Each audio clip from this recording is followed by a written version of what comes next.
Segunda-feira começa a semana e começa também o nosso programa Fatos e Notícias. Nós vamos falar de muita coisa interessante hoje, inclusive sobre marketing político. Então, vem com a gente.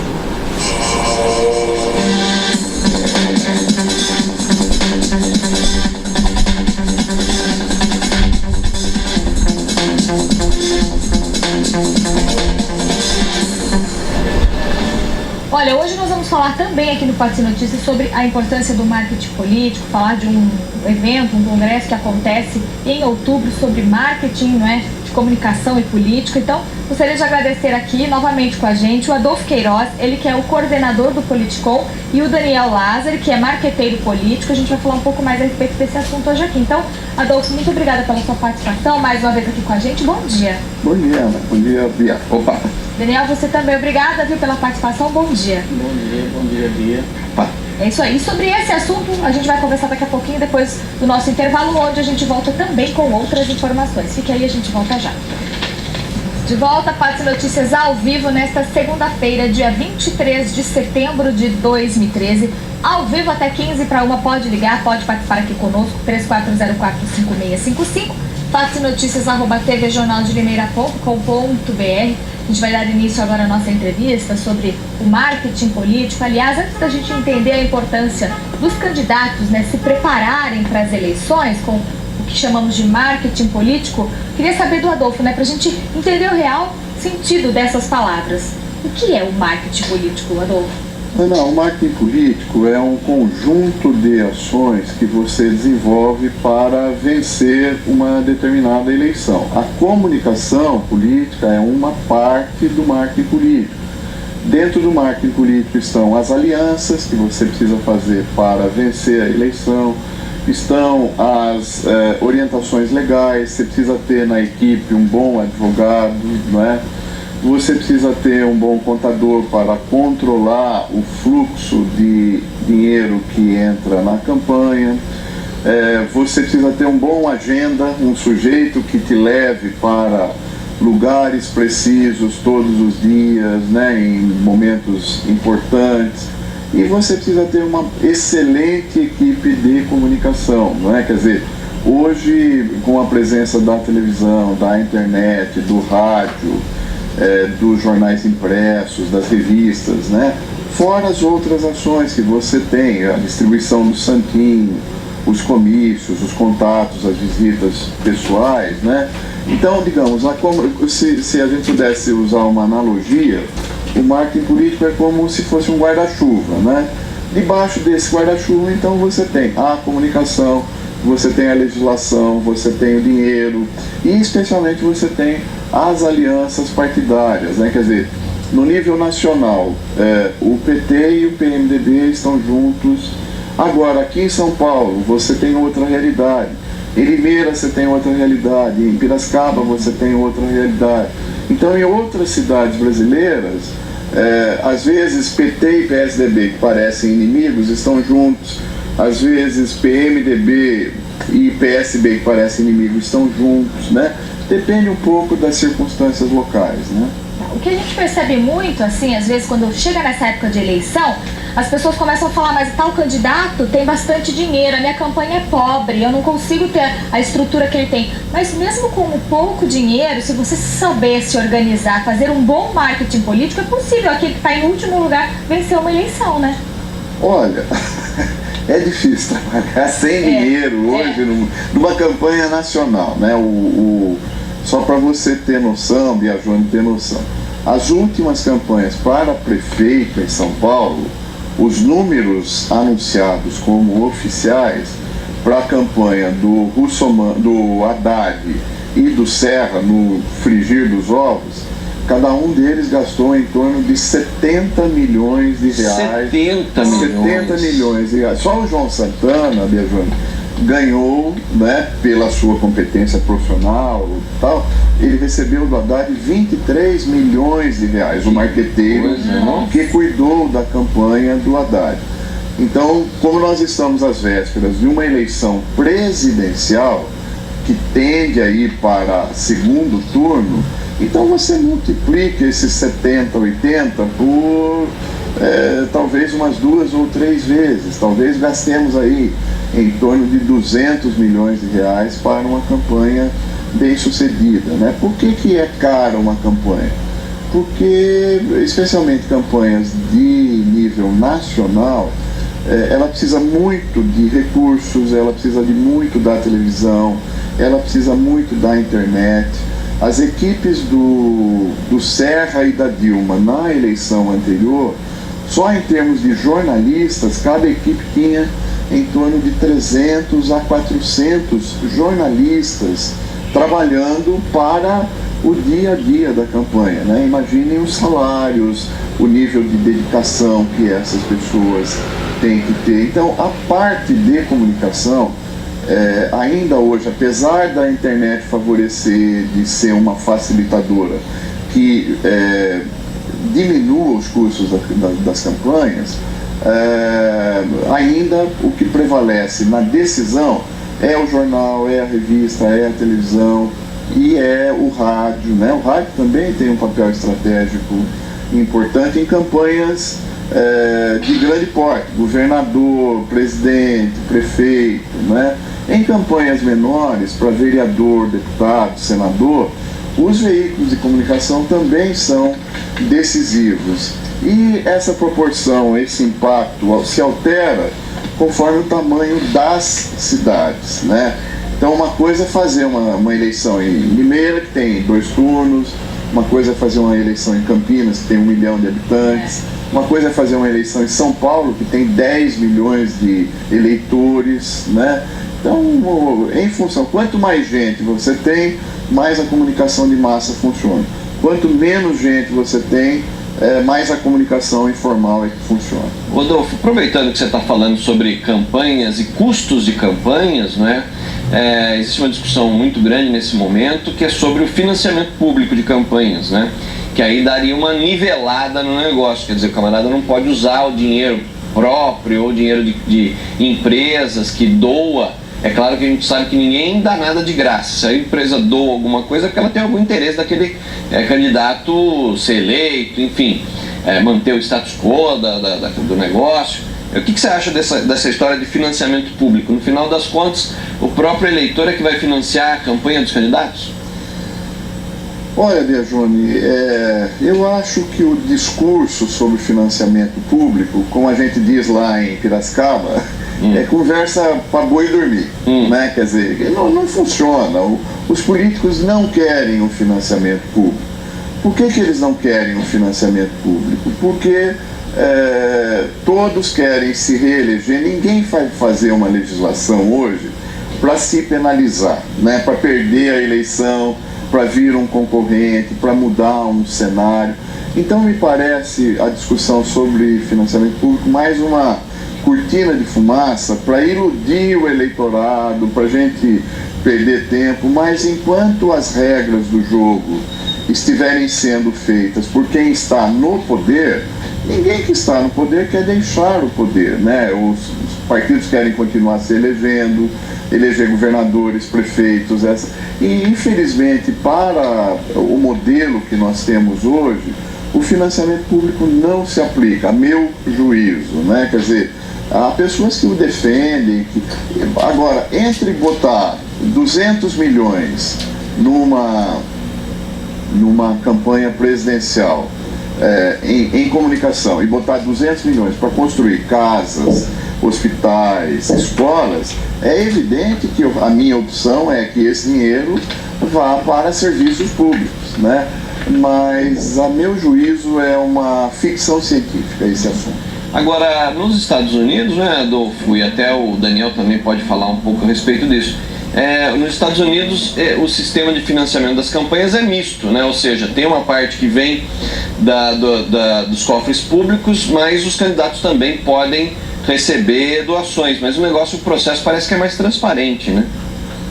Passo a bola para o Daniel, porque o Daniel viveu por lá, conhece, tem experiência, né? Mas é outro modelo. Lá os partidos fazem caixa e compram anúncios, né, na televisão. Mas o Daniel viveu lá, acho que ele tem uma experiência melhor para narrar do que a minha, cujo universo é Piracicaba, Limeira e adjacências. E aí, Daniel? Bia, inclusive nos Estados Unidos, a primeira campanha do Obama deram muita risada quando ele se negou a receber financiamento de empresas, né? Mas foi um modo dele trabalhar, né? Eu trabalhei na administração dele, ele continuou com esse pensamento e agora na reeleição dele seguiu a mesma ideia de como se eleger, sem ter rabo preso com ninguém. Quer dizer, ele só utilizou o caixa que o partido fez e essa parcela que vem do próprio governo, que é um financiamento ali interno para campanhas. Ele se negou a usar, a querer dinheiro de empresa. Sim, mas existem duas grandíssimas diferenças, que é a seguinte. Primeiro, lá a pré-campanha ela é permitida. Então o Barak ele não fazia a campanha, mas é criado o comitê do partido, e esse comitê levanta fundos para financiar compras de espaço em televisão, rádio, material impresso, que é comprado pelo eleitor, não é distribuído. O boneco, por exemplo, não é distribuído. Você tem que comprar e eles te enviam o material. A mesma coisa adesivo, é um modo diferente de fazer campanha. E lá existe a essência política. Quando você já nasce dentro de uma família, você já nasce republicana ou democrata, né? E isso vai influenciar em toda a sua criação, a vida. E lá tem o Jim Messina, que é um marqueteiro espetacular. Não são só, então, artes que são feitas, é pensada a campanha, né? Toda a estratégia, como o Adolfo falou, não é simples.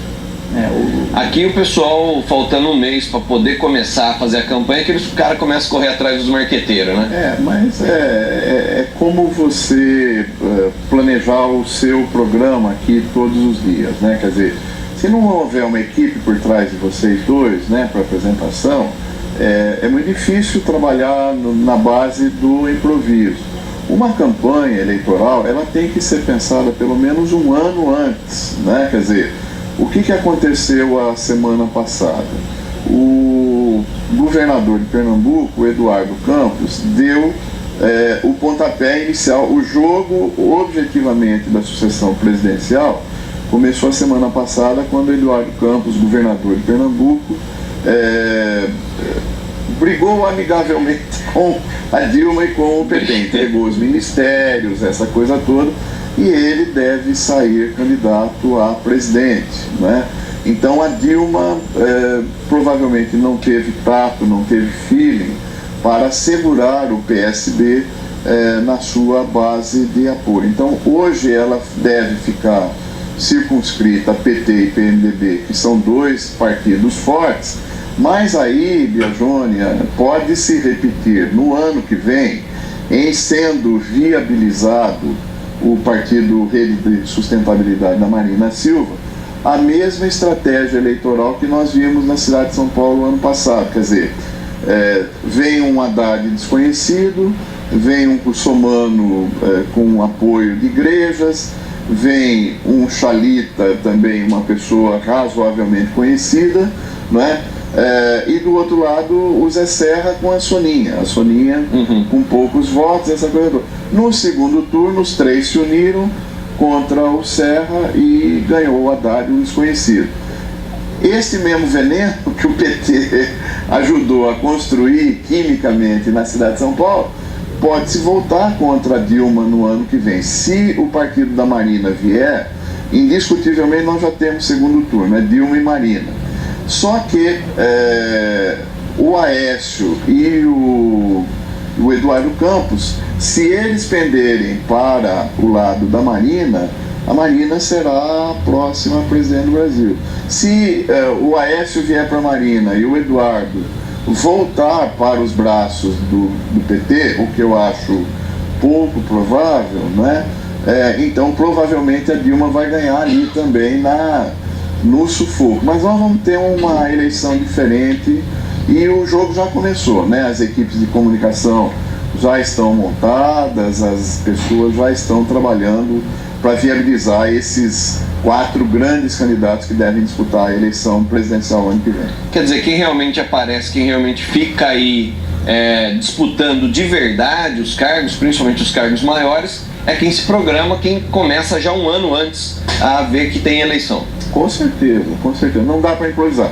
nem em Brasília, nem em São Paulo e nem em Limeira, né? Quer dizer, então, quem for candidato a deputado, por exemplo, em Limeira o ano que vem, já tem que começar a montar suas equipes de comunicação aqui na cidade. Tem um ano, né? E a corrida eleitoral já começou praticamente com essa questão da campanha aí para presidente. Agora, Daniel, você como marqueteiro político, conhece a realidade de Limeira, você acha que o que já viu, o que você vê aqui na cidade, dos candidatos que ganharam, tanto para vereador como para o prefeito, eles foram bem, como é que se diz, assessorados, digamos assim? Eu acho que sim, até inclusive o Paulo Radiche, ele, um ano antes, ele já se colocou no jornal, com apoio do Jonas Donizete, e lançou sua candidatura à Prefeitura de Limeira. Ele se programou. Eu trabalhei com o Radiche em 2010, na campanha que ele fez para deputado, e até brinco, o senso comum, qual que é a imagem que se vê de um delegado, de um policial? Né? E na época eu trabalhei a questão, esse cara é sério, pai de família, honesto, e ele vinha trabalhando para ser prefeito da cidade já fazia anos. Agora, os adversários, simplesmente ou por terem dinheiro, ou por terem sido secretário disso ou daquilo, acham que simplesmente é chegar com dinheiro, comprar o apoio e que vão estar eleitos. Não funciona assim. O Radiche se programou para ser prefeito, mérito dele ser prefeito. Até falo no meu meio de amigos que o Radiche foi a pessoa mais gostosa de trabalhar e menos gostosa de trabalhar. Ele é uma pessoa muito rápida, muito inteligente. Você fala meia palavra com ele entende 150% e ele pega no pé. É um cara muito competente, né, no planejamento. Nós estamos bem aqui na região, na cidade, de marqueteiros políticos e de pessoas para operar campanhas, ô Daniel? A sua avaliação é essa? Não, Bia. Eu acho que não. Eu acho porque as pessoas confundem o marqueteiro político com o puxa-saco, o amigo. Ah, isso é verdade. Né? Então não funciona assim. Como o Adolfo falou, o marqueteiro político, ele exerce o planejamento sobre a campanha como um guarda-chuva. Abaixo disso tem o financiamento, tem reuniões, tem discurso. Você tem que pensar no discurso que o teu candidato vai fazer. Não é simplesmente montar o cartãozinho de visita ou montar o painel, imprimir, colocar nas ruas, fazer bandeirinha e ponto final. Né? Senão o Quintal teria sido eleito, porque ele é dono de uma emissora de TV, né? De rádio, trabalhava a parte de comunicação antes, mas não o planejamento. A campanha do Quintal foi completamente desordenada. Né? No primeiro dia de campanha em Limeira, eu me lembro que eu saí de casa, mas eram só placas e mais placas e mais placas e material impresso do Quintal. Não tinha marqueteiro competente, não funciona. Não tinha candidato, não pessoa. Não tinha candidato competente, não funciona. O Radiche deu um show em competência. Ô Adolfo, você acha que existe escola? Quer dizer, o marqueteiro político ele tem que estudar muito ou é uma coisa mais natural que se aprende fazendo? Bia, nós temos hoje no Brasil dois tipos de situação. Nós temos o grupo de profissionais, tem gente no mercado há 40 anos, né? Carlos Magnanelli, Gaudêncio Torquato, entre outros, que vêm desta linha do mercado profissional, quer dizer, aprendeu apanhando na vida, fazendo consultoria, vendo o que dá certo aqui, o que dá errado ali e tal. E nós temos um segundo segmento que é, digamos, o de fazer escola. Nós temos lá o nosso Politicom, nós temos a Compós, nós temos a Compolítica, nós temos a própria ABCOP, que são associações que estão formando, né, escrevendo livros, trabalhando com planejamento estratégico, fazendo seminários, como que vai acontecer, mostrando para candidatos, consultores, assessores, jornalistas, publicitários, como devem ser os métodos de trabalho. Esses dois grupos têm se completado no Brasil, quer dizer, a ABCOP, por exemplo, do Magnanelli, promove mensalmente cursos dê capacitação para gente que vai trabalhar com campanha. E os cursos dele vêm gente do Piauí, vêm gente do Rio Grande do Sul. É muito bom em termos de atualização. E tem a nossa tribo, né, o pessoal que escreve, que reflete. Aliás, faço aqui já um apelo ao meu, né, ex-aluno e um cara que acreditou em mim, chamado Daniel Lázaro, né, eu acho que nós precisaríamos ter a memória das eleições de Limeira um dia ordenadas, publicadas num livro, para que as novas gerações pudessem saber quem foi Jurandir, como é que chamava? Jurandir Paixão, a dona Elza Tanque, da velha guarda da Mangueira até os candidatos atuais, quando o marketing político começa a entrar objetivamente na cidade. Então, ao lado dos profissionais, Bia, nós temos a equipe dos pensadores produzindo artigos, livros, seminários, debates. Então, acho que isso ajudou muito o Brasil a se firmar como um país onde a questão do marketing político tem avançado e crescido nas duas dimensões, no campo profissional e no campo do pensamento. Tá certo. Nós vamos continuar falando a respeito desse assunto, sobre a importância do marketing político. Também você que tem interesse, né, de se candidatar futuramente, já para se preparar a partir de agora. A gente vai para mais alguns recados dos patrocinadores e na volta tem muito mais, tem curiosidades do dia para você também, que aí a gente volta já. Bom, vamos voltar a falar aqui a respeito da importância do marketing político, inclusive, né, para falar agora desse Congresso Brasileiro de Comunicação e Marketing Político que acontece em outubro. Rodolfo, tem outras informações pra gente? É um congresso que acontece em Juiz de Fora, mas quem pode participar de um congresso como esse, Rodolfo? Olha, é um congresso promovido pela Sociedade Politicom, que é uma ONG, uma sociedade científica, né, que abriga vários consultores políticos, pesquisadores, professores universitários. Nós vamos fazer o congresso nos dias 17, 18 e 19 de outubro na Universidade Federal de Juiz de Fora, com presença de convidados internacionais, México, Colômbia, Bolívia e grupos de trabalhos. Então, os pesquisadores, nós recebemos 90 trabalhos, né, de pesquisadores do Brasil todo, que devem então comunicar, né, resultados de eleições, interpretações de jornais, interpretações de programas de TV, de rádio, né? Vamos ter o lançamento de 4 livros na área e certamente vamos, né, poder estabelecer um novo patamar. Cada ano que a gente faz o congresso, você inclui novas possibilidades de leitura que abrem outras frentes de pesquisa, outros espaços. É um congresso para pesquisadores, mas naturalmente quem é do ramo, quem é assessor de imprensa, assessor de candidatos, planejador de campanha, pode assistir também, né, um evento preferencialmente para pesquisadores, mas aberto também a outros tipos de público. É verdade, o Daniel, por exemplo, vai se preparar, né, Daniel? É sempre importante, né? Mesmo que você tenha uma formação até fora do Brasil, mas sempre é bom atualizar, reciclar, não é, saber o que tem de novidade para poder fazer uma campanha séria na próxima eleição, né? A preparação tem que ser constante. Eu acho muito importante, até estava conversando com o professor Adolfo agora, antes de chegar aqui, que eu estou voltando o contato com o pessoal da velha guarda, né, ex-secretários, pessoal hoje com 60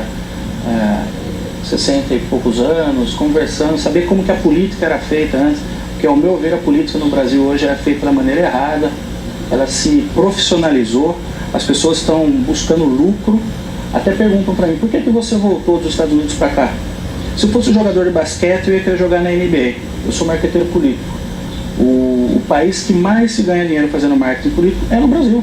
Os melhores marqueteiros do mundo estão no Brasil. Aqui é o melhor nicho para se trabalhar. É aqui que tem que ficar. Só que não confundam a minha opinião pessoal com a minha opinião profissional. Eu trabalho com quem me contrata, paga, não sou partidário, nunca fui filiado.